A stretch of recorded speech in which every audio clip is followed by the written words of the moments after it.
सबसे पहले तो मुझे तहे दिल से और हृदय की गहराइयों से आभार प्रकट करना है आदरणीय प्रधानमंत्री जी का। अपने बहुमूल्य समय में से कुछ एक क्षण निकाल करके उन्होंने इस 2 दिवसीय सम्मेलन का उद्घाटन कर हम सबका हौसला बढ़ाया है। हम सब जानते हैं प्रधानमंत्री जी ने निरंतर विज्ञान, नवाचार, इनोवेशन को सर्वोच्च प्राथमिकता दी है और उसका नतीजा ये है कि आज हिंदुस्तान के घर घर में टेक्नोलॉजी प्रवेश कर चुकी है।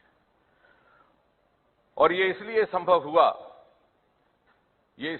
हुआ प्रधानमंत्री जी कि आपने अनेकों ऐसे ऐतिहासिक निर्णय लिए जिनको लेने का शायद पिछली सरकारों में साहस ना था। ये आप ही के कार्यकाल में संभव हुआ कि अंतरिक्ष विभाग पब्लिक प्राइवेट पार्टिसिपेशन के लिए खोल दिया गया। आज वो गगनयान की तैयारी कर रहे हैं। ये आप ही के कार्यकाल में संभव हुआ कि परमाणु ऊर्जा विभाग जॉइंट वेंचर्स की अनुमति प्राप्त कर नए संस्थान खोलने में लग गया। ये आप ही के कार्यकाल में संभव हुआ कि बायोटेक्नोलॉजी विभाग ने दुनिया का सबसे पहला डीएनए वैक्सीन इजाद करके विश्व भर को उपलब्ध करवाया। ये आप ही के कार्यकाल में संभव हुआ कि पृथ्वी विज्ञान मंत्रालय ने डीप ओशन मिशन प्रारंभ करके भारत के 7,500 किलोमीटर लंबे समुद्र तट के साथ बसे सागर के भीतर की अपार संपत्ति को खोजने का काम शुरू किया।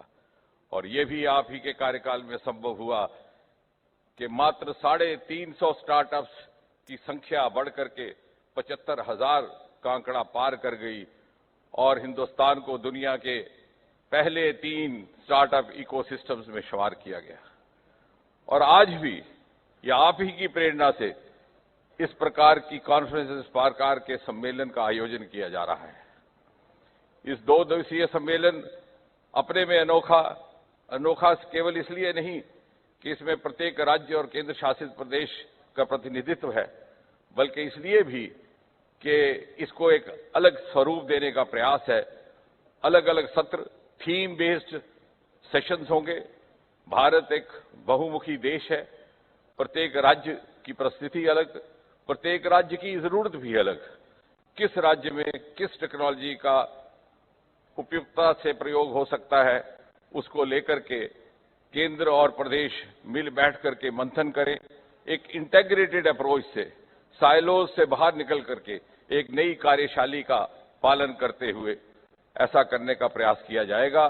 और फिर इसी अनुभव को लेकर के आने वाले सालों में बारी बारी से भिन्न भिन्न राज्यों में इस प्रकार के सम्मेलन आयोजित करने का प्रयास रहेगा।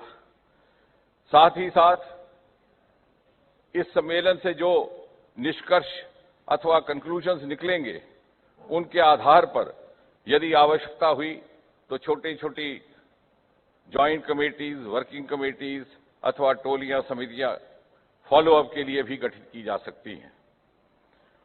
और इसके अतिरिक्त आप ही के द्वारा अमृतकाल के आह्वान को मद्देनजर रखते हुए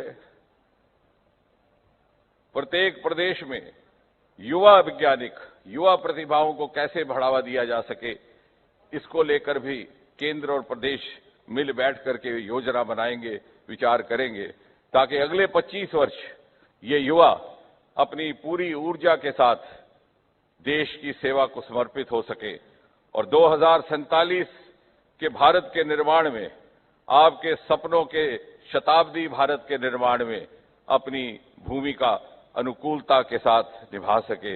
मुझे और कुछ नहीं कहना, हम सब मुंतजर हैं आपके संबोधन के लिए। एक बार पुनः बहुत बहुत धन्यवाद, बहुत बहुत शुक्रिया।